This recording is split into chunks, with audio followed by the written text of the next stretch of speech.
Actors को ना देखना चाहिए, जो नए लोग आ रहे हैं उनको चाहिए वो इस एंथुसियाज्म ऑफ एक्टिंग को ना सीखें। हम क्या करते हैं, हम सीधे खड़े हो जाते हैं खौफ में, हम नए होते हैं ना, हम डरे हुए होते हैं, डायरेक्टर तंग करे, डांटेगा, ये करेगा। आप ये देखें कि फहाद ने किस तरह अपनी पूरी मूवमेंट हाथ चौड़े कर करके यूं, और वो चले जाओ बहुत बुरा इलाका है, 4-5 चमाटे पड़ जाएंगी, बहुत बुरा इलाका है, 3-4 बुला लिए तो 4-5 चमाटे ही पड़े। बहुत मतलब मुझे लगता है उसमें कुछ उसने एड लिप्स भी किए हैं जो फ्लो में निकल गए उसके मुंह से, मुझे लगा। एंड ओवरऑल कभी मैं कभी तुम में छोटे छोटे मोमेंट्स हैं, इतने हसीन हैं। मुझे जो बात अच्छी लगती है ना, 2-3 बातें। एक तो हानिया का जब वो कोई बात कहता है अपने प्रोग्राम उसके बारे में, अपने गेम के बारे में, वो इंशाल्लाह कहती है। Such an interesting way of saying it. She has so much faith in his work. वो जब कहता है ना तुम देखना ही होगा, वो कहती है इंशाल्लाह इंशाल्लाह। इतना प्यारा रिस्पेक्ट, मुझे रिस्पेक्ट है ना उसके स्टाइल में, मुझे बड़ी अच्छी लगी। पौधे वाला सीन मुझे बहुत अच्छा लगा, वाज ब्यूटीफुल। मैंने फर्स्ट टाइम वो सीन देखा हमारे ड्रामे में जिसमें वो हाथ के ऊपर यहाँ लेटा है और वो फ्रेम है। नॉर्मली ये थोड़ा सा लोग जैसे कहते हैं कि ये क्या है, लेकिन वो बिल्कुल बुरा नहीं लगा, इतना अच्छा, इतना क्लोज कर दिया था। हाँ, और वो बहुत कंपोज शॉट था। वो नहीं बुरा लगा तो फिर कुछ भी नहीं बुरा लग रहा। मैंने कुछ भी कह दें कर लें, बुरा ही नहीं लगता। मतलब जब आप एक क्लास के साथ एक चीज करते हैं ना, तो फिर वो वल्गर नहीं लगती, वो बहुत डिसेंट लगती है, बहुत डिसेंट है। और उसका जो कंसर्न था, जिसका वो कहती है ना कि मेरा दिल चाहता है कि मैं तुम्हारे हाथ पे लेट कर जो है वो बातें करूं, तो वो पूछता है हाथ पे, क्योंकि उसके हाथ एंगेज है ना लैपटॉप पे मुस्तकिल, तो उसको टेंशन हो गई कि हाथ पे। और वो जैसी मसला हल होता है सीधी होकर बैठती है, तो वो फौरन से लैपटॉप में फिर से, तो वो फंसा हुआ जिस तरह है ना, तो आई कुड अंडरस्टैंड कि यार बाकी मैं भी कभी कभी ना इतना फंस जाता हूँ एडिट में कि मैं फंस रहा होता हूँ कि खाना आ गया, वो शिट खाना आ गया, अब खाना भी है, बुरा लग रहा है कि बना, अब स्टूडियो में ही आ गया खाना, लेकिन वो खाते खाते ना हाथ जा रहे हैं माउस पे, यूं कर दूं वो कर दूं। तो मैंने घर में बोला, मैंने देखो ये कितना रियलिस्टिक उन्होंने इस चीज़ को रखा है।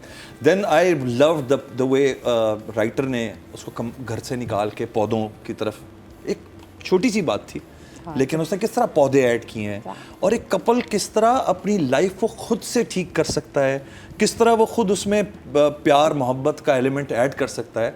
ये मुझे लगता है राइटर की बड़ी खूबसूरत बात थी, जो कि हम उस वक्त ऐड करेंगे। तो कभी मैं कभी तुम, सिचुएशनली ब्यूटीफुल। जिस वक्त वो पैसे पहले, जब पैसे कौन लेकर आता है, माया नहीं, माया से पहले सबसे पहले माया लाती है, फिर माँ देती है, फिर तौसीक हैदर जब वो कहते हैं ना सारी चीज़ें वो। अच्छा, जिस वक्त तौसीक हैदर ने वो बात की ना, जब वो अब तो उलझे में, अच्छा मैं अपनी फैमिली के साथ देख रहा था, वो कहते हैं यार ये पीछे पड़ गए। मैंने कहा यार एक बाप होता है जिसको अटक जाती है वो बात कि यार इतने शान शौकत में रखा है, अब उससे नहीं बर्दाश्त हो रहा, तो वो कुछ तो कोशिश करेगा, वो अप्लायंसेस सोच रहा है कि मैं फ्रिज ले दूँ, ये ले दूँ, वो ले दूँ। तो और बाप को कितनी अक्लमंदी से उसे मैनेज किया, और मुझे लग रहा था कि अब कहेंगी हाँ पैसे दे दें और ये वो कर लें, अच्छा है। मैंने कहा टिपिकल बात हो जाएगी, लेकिन वो बैठी, उन्होंने कहा ये भी ठीक नहीं होगा कि आप सामान दें, पैसे हम कर देते हैं। बड़ी समझदारी से उन्होंने, अच्छा चूंकि पहले वो मना कर चुकी है अपनी माँ को, उसको पता था, हाँ, तो मैं ना अब एक्सपेक्ट करने लग गया। मैंने कहा आई थिंक पहले माया ने दी है जी, सबसे पहले माया ने दी, उसने माया को रिफ्यूज किया। और अच्छा, अब मैं इंतजार में था, मैंने कहा अगर माँ से इसने, मुझे लगने लगा ना, देखते देखते मुझे लगा वो ये तो मान गई है, तो मुस्कुरा रही है, है ना, ऐसा लगने लगा था कि अब ये ले लेगी माँ से। तो मैं कहा ये गलत हो जाएगा, ये मुस्तफ़ा के लिए गलत होगा कि इसने अपनी माँ वाले पैसे ले लिए।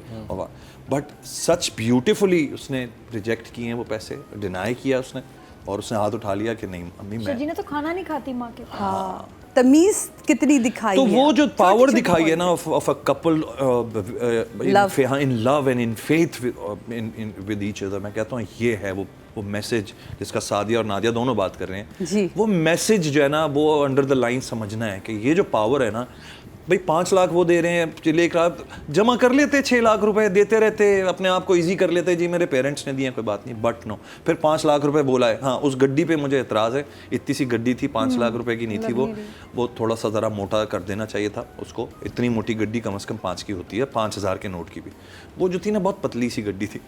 बहरहाल, और वो जो मोमेंट है, अब अदील का जो है ना वो डाउनफॉल शुरू हो गया जब से वो लड़की आई, रबाब हाँ गई और वो आई, और अब जो रबाब के फादर जो एंटर हो गए ना, अब वो जो उनके इंपोर्ट एक्सपोर्ट का जो इशू नजर आ रहा है, वेरी ब्यूटीफुली यू नो इन सारी चीज समझ आ गई कि वो साइड किक में कैसे पैसे बना रहा है कि मतलब ये मेरी साइड किक है, जैसे पैसे में ऐसे करके उसके लिए एक हनी ट्रैप बनाया और अब एक हनी ट्रैप बनना शुरू होगा और वो उसको कहता है कि उसको गलती करने दो, रबाब को मैं रोकता हूँ, जब इसको फ्रीडम मिलेगी तो ये गलती करेगा। तो आई थिंक ब्यूटीफुली निटेड, कोई एक्स्ट्रा बात नहीं उसमें मुझे फील हुई। मुझे लगा बिल्कुल ऐसे ही होना चाहिए कि जब आपने किसी को घेरना होता है तो आप उससे गलती करवाने देते हो, उसको पहले से नहीं आप टाइट कर देते। तो भाई राइटर के लिए इन दोनों एपिसोड्स में मैं कहता हूँ 10 out of 10 यार। There was nothing. बहुत बारीक बात है, मुझे नहीं पता ऑडियंस ज़ाहिर नहीं नोट करती होगी, मैंने की क्योंकि मैं कंटिन्यूएशन देख रहा होता हूँ।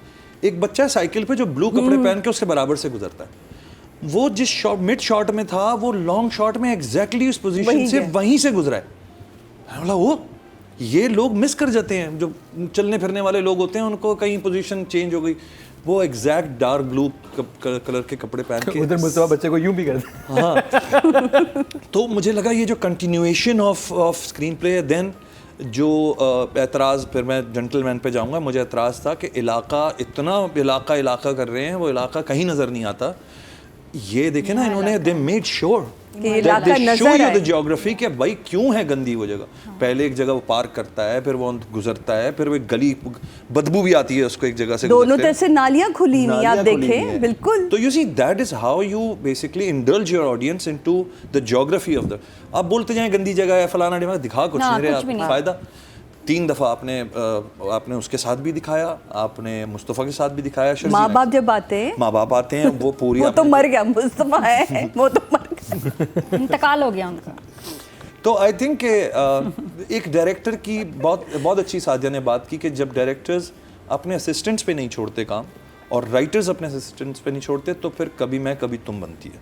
यानी जब आप बैठे होते हैं और आप इंटीग्रेट छोटी आप डिटेल्स के ऊपर काम कर रहे होते हैं, तो आई थिंक भाई 10 ही दूंगा मैं, क्योंकि मुझे तो फ्लॉलेस लगता है ड्रामा। और हम साथ में अप्रिशिएट करेंगे एडीज, जो भी इस ड्रामे में एडीज हैं, अच्छा। जो हेल्प कर रहे हैं उनको भी क्रेडिट जाता है। कॉन्टिन्यूटी जंप्स बहुत ही मिनिमल हैं और बहुत मेहनत हुई। अच्छा एक चीज़ मैं ना खास तौर पे मेंशन करना चाहूँगा, म्यूज़िक।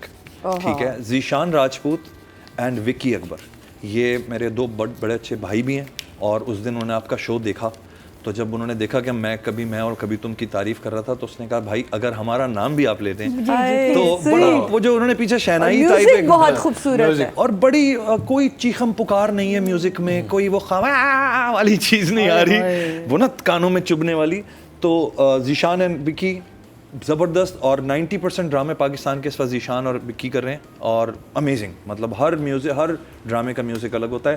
प्लीज़ ये वाला क्लिप लगवाइएगा, मेरे भाइयों का दिल भरेगा। ठीक है, थैंक यू। तोड़ के बोल रही है और कोई रिदम झिनझिनाती नहीं, ये जो ना वो जो ना कि प्रीफिक्स्ड एक तरीका है बोलने का, वो जो मैं और ड्रामे अभी अब हम माशाल्लाह भी 4 के और बातें करेंगे, उनमें जो मैं सुन रहा हूँ लोगों की बातें, वो बहुत ना डायलॉगी बातें हैं। मुझे जो नेचुरल इम्पैक्ट आ रहा है हानिया का, दूसरा हानिया वही वाली बात है कि जो तुम पोर्ट्रेट राइटर करवाना चाह रहा था तुमसे, तुमने किया, 4 चांद लगा दिए उस प्यार में, उस इज़्ज़त में, उस फेथ में, और तुम्हारा जो इंशाल्लाह है मैं उसका बहुत बड़ा फ़ैन हो गया। तो इतना प्यार से और इतने दिल से तुम इंशाल्लाह बोलती हो कि अल्लाह मियाँ तुम्हें इंशाल्लाह तुम्हें बहुत तरक्की दे।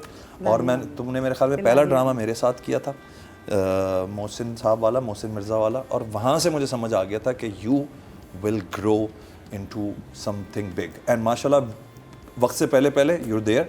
और 10 यार 10 क्या 100 की जिद्दत नए ज़माने की जिद्दत। और वो जो गोश्त लाया और उस पे शर्जीना खफा हुई है, खफा हुई है। मुझे तो ये था फ्रिज नहीं रखेंगे कहाँ। हाँ पका रहे हैं ना वो, आज ही पका लिया ना उसने, चिकन भी नहीं, गोश्त था कि आज तुम्हें सरप्राइज दे रहा हूँ, बंदा समझे क्या सोने की अंगूठी आ रही है, उनके लिए जी है सरप्राइज। नहीं गोश्त है भाई 1100 रुपए का गोश्त वो मिल रहा है, 800 रुपए की मुर्गी, उसके उनके लिए 2000 रुपए खर्च करना सब बड़ी गेम है। और पंखे लग रहे हैं, और ये तो मुझे लगता है कि ये मैं ऑनेस्टली आपको बताऊं, कभी तुम जब खत्म होगा ना, audience will actually miss these 2 people, they will miss them for years. यानी मुझे लगता है कि होना तो नहीं चाहिए वैसे, लेकिन कभी तो एक ऐसी कहानी है जिसको आप साल तक भी चलाए ना, people will fall in love with these 2 people, इनके स्ट्रगल्स, इवन इनकी कामयाबियां, क्योंकि रिलेटेबल है ना, हर यंग कपल जो इनके बारे में देख के इंस्पायर हो सकता है। और वो जो बात है ना मुस्तफ़ा की कि वो उसको कहता है कि तुम जाओ, वो बेसिकली ये नहीं कहना चाहता कि तुम जाओ। वो उसको कंफर्ट करने के लिए कह रहा है कि यार देखो नहीं है तुम्हारा। वो कहती क्यों कहते हो? कहते यार मैं नहीं दे पा रहा तुम्हें वो लाइफ जो तुम एक्सपेक्ट करती हो या तुम्हारी तुम या जो deserve तुम्हें करती हो। मिलनी deserve चाहिए। करती और हो। दूसरा ये वो कह रहा है कि यार हर कोई मुझे जलील कर रहा है, जलील कर जैसे कि मुझे इसको रखना नहीं अपने साथ चाहिए, मैं जालिम हूँ। मैं तो जालिम। नहीं जबरदस्ती कह रहा हाँ। माँ बाप कह रहे मेरे माँ बाप तुम्हारे माँ बाप हर तो कोई मुझे बड़े जलील कर रहा है। रिलेटेबल बात है वो कि एक इंसान जो Ego भी प्यार होता है। करता है वो ये भी कहता है कि यार तुम अपने कंफर्ट में चले जाओ, मैं जब अपना सेट वेट कर लूंगा तो मैं वापस ले आऊंगा। तो बट उसने जो काउंटर किया आनिया ने उस बात को कि यार नहीं जाना है, मैंने कुछ भी करके मैंने नहीं जाना है। तो अमेजिंग कॉम्बो दोनों का।